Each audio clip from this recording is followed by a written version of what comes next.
اعلان کرنے کے لیے لائیو آئیں گے، تشریف لائیں گے انشاءاللہ۔ ہم ابھی سننا چاہتے ہیں ہمارے ایک بڑی شخصیت علامہ مولانا عبدالرشید داؤدی صاحب قبلہ جموں اینڈ کشمیر سے تشریف لائے ہوئے مہمان خصوصی ہیں۔ میں گزارش کرتا ہوں اپنے چند الفاظوں سے یہ مجلس کو مبارک بنائیے۔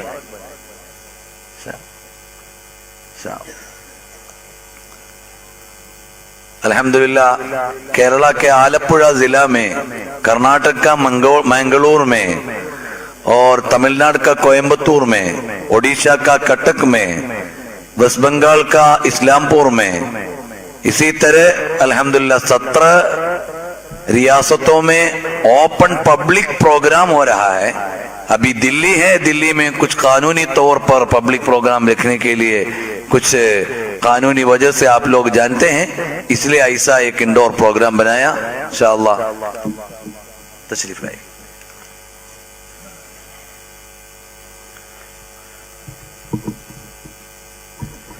بسم اللہ الرحمن الرحیم۔